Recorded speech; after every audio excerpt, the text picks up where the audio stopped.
c'est bon, putain! Ça faisait longtemps qu'on n'avait pas eu un aussi beau nanar! Oh, ça faisait très longtemps! Ah donc, je suis la critique masquée, bienvenue à tous pour cette critique à chaud de Indépendance Day, Résurgence, je crois. Voilà, quel nanar! Mais ça faisait très très longtemps. Donc, Indépendance Day, Résurgence, les aliens reviennent nous foutre sur la gueule 20 ans plus tard. En même temps, le film est sorti 20 ans avant. Oh putain, il y a un lien entre la vie réelle et le truc, c'est un truc de malade. Non, ce film est une énorme merde, mais une merde qui en devient vraiment très drôle. C'est vraiment un nanar, ça faisait très longtemps que j'avais pas vu un nanar au cinéma, avec autant de budget et tout, mais t'as tous les éléments d'un nanar. Donc la Terre en 2016 a bien évolué parce qu'on a récupéré la technologie alien d'Alien que Will Smith avait défoncé dans l'épisode précédent. Donc il y a des effets spéciaux, on a des vaisseaux qui volent, on arrive à être dans l'espace, on a une petite base sur la Lune, toute petite la base, et voilà. Et bizarrement un jour, les aliens s'excitent, et une grosse boule qui arrive, et en fait on a des visions, certains humains ont des visions, et la grosse boule on lui tire dessus parce qu'on est un peu con, genre on veut pas parler, on est des cow-boys, et en fait la boule était venue là, c'est du spoiler, donc si vous n'avez pas vu, je vais pas spoiler, bref, et on se fait foutre sur la gueule par les aliens. Donc c'est un nanar, dans le sens où on ne peut pas prendre ce film sérieusement. Enfin, honnêtement, c'est-à-dire que mais j'ai l'impression que c'est là où c'est un peu le principe d'un nanar, c'est que c'est conscient de faire les choses de manière ridicule, quoi. C'est-à-dire que la Terre est en train d'être détruite par un vaisseau, mais énorme, qui fout un bordel monstre, et les gens n'en rien à battre. Mais, enfin, c'est pas qu'ils en ont rien à battre, c'est qu'il y en a qui continuent de faire des blagues, enfin, il y a une espèce de mollesse à la manière dont les désastres arrivent, qui est aberrante, quoi. Dans le premier, il y avait vraiment une montée de cette... qu'est-ce que ces aliens vont nous faire? Est-ce qu'ils sont venus en paix ou pas? Et au moment où ils nous foutaient sur la gueule, mais c'était on était dévastés, quoi. Et il y avait vraiment un moment plombant du film. Et là, c'est juste ridicule, parce qu'ils s'attendent depuis le début à se faire foutre sur la gueule une seconde fois, donc quand ça arrive, ils sont genre... Ah bah oui, bah non, mais on le savait, en plus ça nous est déjà arrivé, tu vois. Enfin, c'est pas parce que ça nous est déjà arrivé que ça nous fait pas chier bien comme il faut, les gars. Tu vois, donc ça déjà, c'est le premier truc qui m'a vraiment fait de la peine, c'est toute cette partie où la Terre prend super lourd, hein, parce qu'en plus il y va dans le destruction porn, là, il fait du bon gros Gonzo, bien comme il faut pas. Non, là c'est horrible, il défonce Londres, il défonce je sais plus quelle ville asiatique, mais genre là t'as plus personne qui a envie, quoi. C'est vraiment, je te le défonce, je t'annihile 5 milliards d'humains en 25 secondes d'image, quoi.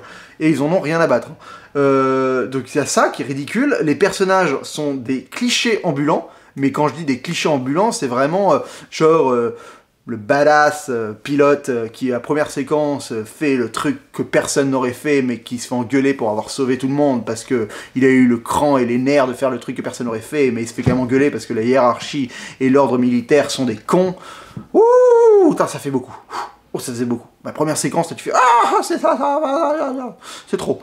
Mais que des trucs comme ça, le fils de Will Smith dans le film, il est énorme de ridicule. C'est genre, franchement, mais qu'est-ce qui m'a fait rire à sa première apparition à l'image, mais c'est pas du tout voulu, hein. C'est super premier degré, mais qu'est-ce qui m'a fait rire? Il passe, il y a le tableau de son père dans le bureau du président américain, et enfin, c'est pas le bureau, mais genre dans les couloirs de la Maison Blanche.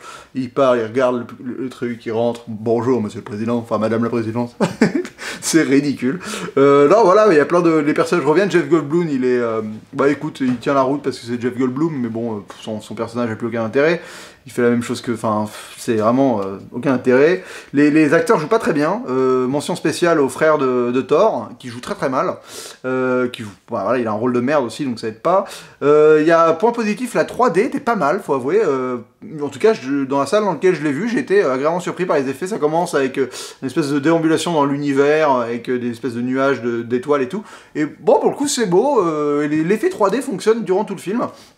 Voilà, après il y a plein d'actions, mais de l'action insipide, inutile, sans aucun intérêt, mal filmé, moche. Non mais qu'est-ce qu'il a fait Roland Emmerich? Pourquoi? Il y a des choses, il y a des phrases énormes à la fin, il y a une phrase, tu as le vrai... Enfin je l'ai vu en anglais, hein, mais... tu as un vrai esprit de guerrier. Voilà, parce qu'il y a un personnage supposé être badass qui coupe des extraterrestres à coups de machette, qui fait une fois le truc cool et après, c'est ridicule. L'action est hyper mal foutue, tu comprends pas ce qui se passe, il y a plusieurs choses aux différents endroits, mais c'est hyper mal traité.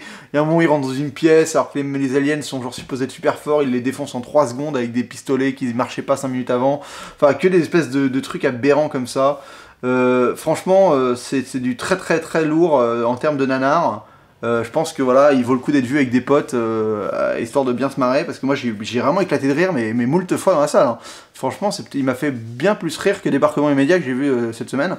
Donc non, c'est du bon quoi. Faut savoir ce que vous allez voir, mais si vous voulez du bon, c'est du bon quoi. Ça n'a pas du tout la portée émotionnelle qu'avait eu le premier, où voilà, il y avait quand même, le premier, ce que j'aimais bien, c'est qu'il était vachement premier degré, mais qu'il y allait à fond dans le premier degré, et une fois que tu rentrais dans ce cap premier degré, tu pouvais kiffer quoi. Enfin, il y avait tu étais dedans et t'étais dedans, et là franchement c'est pas possible quoi. Enfin, ils ont pas réussi à faire la même chose parce que c'est pas bien. Il a pas retraité les bonnes choses, il a pas pris les bons personnages, il l'a traité par-dessus la jambe. Par contre, voilà, c'est esthétiquement, tu sens qu'il y a du blé quoi. Et tu sens que les Chinois ont produit aussi, parce qu'ils sont et plein de trucs de Chinois, enfin il y a plein de Chinois qui parlent chinois dans le film, et tu sens qu'il y a un vrai rapport où ils ont essayé d'inclure la Chine dans leur processus de création, ce qui est louable, hein, pourquoi pas, parce que c'est sûr que ça fait du public. Donc voilà, écoutez, Indépendance des Résurgences, je vais lui mettre la petite note, parce que je considère que ça reste un mauvais film, malgré le fait que moi je me suis bien marré, de 1 masque sur 5. Voilà, 1 masque sur 5, c'est peu, mais écoutez, c'est ce qu'il mérite. Et bah, d'ici la prochaine, bonne toile. Excusez-moi, mais je pouvais pas partir sans vous mentionner cette scène de fin. C'est du spoiler, donc ceux qui l'ont pas vu, bah, ne regardez pas, mais c'est pas très grave, c'est pas un spoiler très important. Au moment où l'ami du médecin, fou, avec les cheveux longs, meurt, le mec dont on avait un peu rien à battre durant tout le film, ils ont essayé hein, de nous faire... Ils ont eu une conversation, une espèce de conversation avant qu'il meure, qui est, je pense, la conversation pré-mortem la plus minable de l'histoire du cinéma. Mais vraiment, mais comment avoir osé faire cette conversation-là? Genre, qui sera là pour te dire de mettre ton pantalon? Non mais comment tu peux mourir avec une... Voilà, c'est ça, là où c'est un nanar. Tu peux pas faire dire une phrase à un de tes personnages comme ça, sans en être pleinement conscient, d'être dans une merde. C'est pas possible. Donc il le savait. Voilà, c'était juste mon petite parenthèse sur cette séquence... Et pour moi, la plus belle séquence nanardesque de l'année, voire de la décennie. J'ai pas vu tous les nanars de la décennie, mais je pense qu'elle est bien placée.